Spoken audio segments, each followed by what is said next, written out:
की कोई जरूरत नहीं है, वो काम जनता कर सकती है। और सचिवों का भी पैनल रहेगा जो कानून बनाएगा, जनता उसको स्वीकार करेगी या अस्वीकार करेगी। मतलब कोई जरूरी नहीं कि जैसे कि आज कोई कानून बन जाता है, जनता उसको मानने के लिए बाध्य होती है। तो इस व्यवस्था में न नेता होंगे न कोई पार्टी होगी, जनता ही सर्वोपरि होगी। प्रशासन जनता के अधीन होगा। जिस प्रशासन से नेता काम कराते हैं, तो जब प्रशासन और शासन का सारा खर्च जनता वहन करती है, तो प्रशासन की जिम्मेवारी जनता के प्रति होनी चाहिए। तो इस व्यवस्था में जनता ही प्रशासन को आदेश निर्देश देगा, जनता ही कानून बनाएगी। और जो मुख्य चीज संसाधन होता है, आज अमीरी और गरीबी की खाई बहुत लंबी चौड़ी है। किसी के पास कुछ नहीं है, किसी के पास अरबों अरबों खरबों खरबों की संपत्ति है।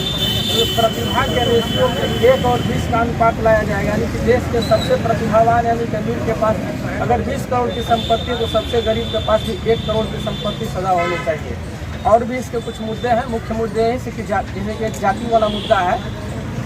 दुनिया के अन्य मुल्कों में जातियाँ हैं, लेकिन जितना मेड़बंदी और छुआछूत वाला स्पृश्यता भारत में है, उतना कहीं है नहीं।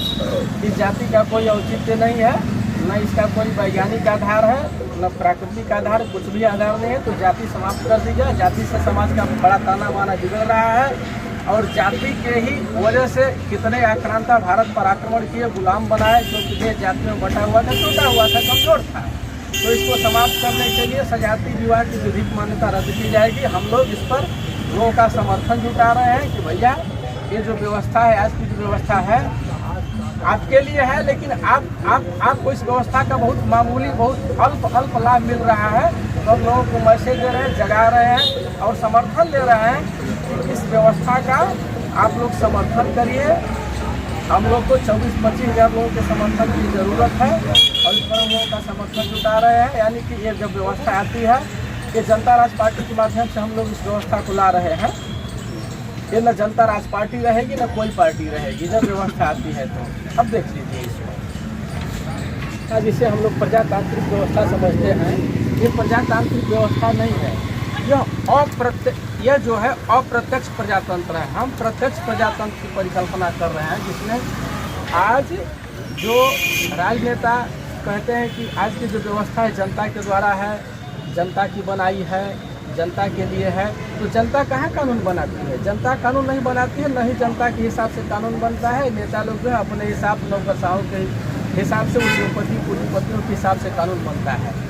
इस व्यवस्था में जो नया कॉन्सेप्ट हम लोग लाए हैं, इसमें नेता नहीं रहेंगे, कोई पार्टी नहीं रहेगी। जैसे कि राजा नहीं रहे, फ्रांस में क्रांति हुई और ये व्यवस्था आई, तो यह व्यवस्था भी अब भारी लग रही है। यह जनता इससे उब चुकी है। असंतोष तो चारों ओर हो ही गया है, लेकिन कोई रास्ता नहीं दिख रहा है। इस व्यवस्था में, इस नई विचारधारा में न कोई पार्टी रहेगी न नेता रहेंगे। यानी कि बिना राजनेताओं के जनता का ही पूर्ण प्रत्यक्ष शासन प्रशासन कैसे होगा? यानी कि जनता ही कैसे कानून बनाएगी और प्रशासन उसको लागू करेगा।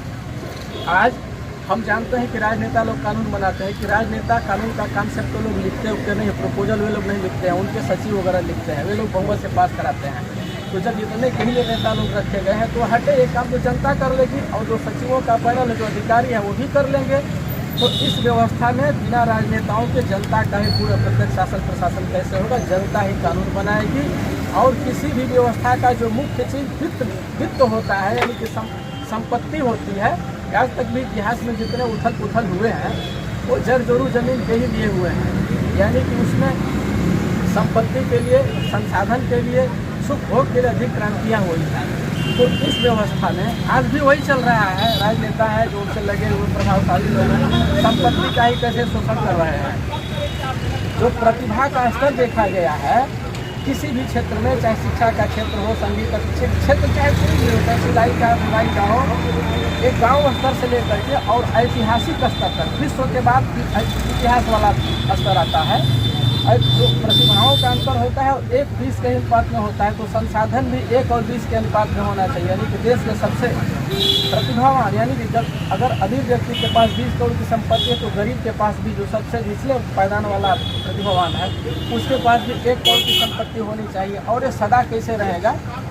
ये जो हम लोग की वैज्ञानिक अवधारणा है, ये वैज्ञानिक चीज़ है, उसमें इस तरह की व्यवस्था दी गई है। तो संपत्ति आय और संपत्ति एक डिस्टेंट पार्ट में होनी चाहिए। नेताओं की कोई ज़रूरत नहीं है, जनता खुद कानून बना लेगी, या जो अधिकारियों का पैनल होगा, जो विभाग होगा उसके अधिकारी कानून बनाएंगे, जनता उसको स्वीकार करेगी या अस्वीकार करेगी। इस देश में क्या है, कहीं भी ये जो अस्पृश्यता है, जाति वाला भेदभाव है, ये देश को कमज़ोर कर रहा है। जनों इसकी कोई ज़रूरत तो समझ में आती नहीं कि जाति में क्या ज़रूरत है। अन्य भी देश हैं जहाँ इस तरह की व्यवस्था नहीं, सभी लोग एक हैं। तो ये जाति व्यवस्था है कि ताना बाना को बड़ा बिगाड़ रहा है। तो जाति को भी खत्म करने का ऐसा मुद्दा है, यानी कि सजातीय विवाह की विधिक मान्यता रद्द की जाए और समाज पूरा एक हो, पूरी एक जाति हो। इस पर हम लोगों का समर्थन ले रहे हैं कि भैया आज की व्यवस्था है, जिसको हम लोग अपना समझते हैं, आपका नहीं है, ये प्रभावशाली लोगों के लिए है, उन्हीं का ही चल रहा है। तो हम लोग उसे समर्थन दे रहे हैं इसी बात पर, जनता राज पार्टी से। यानी कि यह व्यवस्था जब आती है तो न नेता रहेगा, न कोई पार्टी रहेगी, जनता है, प्रशासन कार्य कराएगी, जनता ही कानून बनाएगी।